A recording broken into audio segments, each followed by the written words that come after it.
আসসালামু আলাইকুম। একটা ওয়েডিং কেকে কি পরিমাণ পরিশ্রম থাকে তা হয়তো পুরোপুরি আপনারা নিজ হাতে না করলে বুঝতে পারবেন না। এগুলো হচ্ছে অনেকটা ধৈর্যের কাজ, কারণ এগুলো করতে অনেক টাইম লাগে।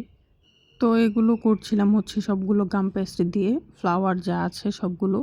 এখানে হচ্ছে হাইডেনজিয়া ফ্লাওয়ারের পাপড়িগুলো করে রেখেছিলাম। সবগুলোর পাপড়ি হচ্ছে একদিন করে রেখেছিলাম। এখানে আরেকটা ফুলের আছে, রেণুসহ আছে। তো পরের দিন হচ্ছে ডামিগুলোকে সেট করছিলাম রোল ফন্ডেন্ট দিয়ে। ৩টা হচ্ছে ৩ রকমের করেছিলাম। এইখানে হাইডেনজিয়াটা সেট করা হয়েছে। এখনও পুরোপুরি কাজ শেষ হয়নি। এটার আরও কিছু কাজ বাকি আছে। বড় একটা ওয়েডিং কেক দেখতে যেমন সুন্দর, তার পিছনের পরিশ্রমও ততটাই বেশি। তো এখানে হচ্ছে হাইডেনজিয়া ফ্লাওয়ারটা ৬টার মতো করে নিয়েছিলাম। এটা আপাতত রেখে দিচ্ছি, পরেও সেট করব। এখানে হচ্ছে নিচের যে টিয়ারটা, এটা হচ্ছে করে নিচ্ছিলাম রোল ফন্ডেন্ট দিয়ে। এটাকে হচ্ছে একটু মার্বেল টাইপের করতে চেয়েছিলাম, মার্বেল ইফেক্ট। আর তারপর উপরের যে টিয়ারটা আছে একদম উপরেরটা, ওইটাতে হচ্ছে গ্লু দিয়ে ফ্লাওয়ারগুলো সেট করে নিচ্ছিলাম।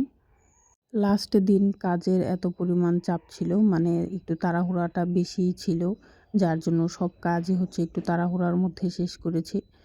আপনারা পিকচারে হয়তো দেখেছেন একটা গোলাপ হচ্ছে একটু নিচে নেমে গেছে গ্লু দিয়ে। তার কারণ হচ্ছে গ্লুটা লাগানোর পর এটা সেট হয়নি ভালো মতো, যার জন্য হচ্ছে এটা একটু নিচে নেমে গেছে।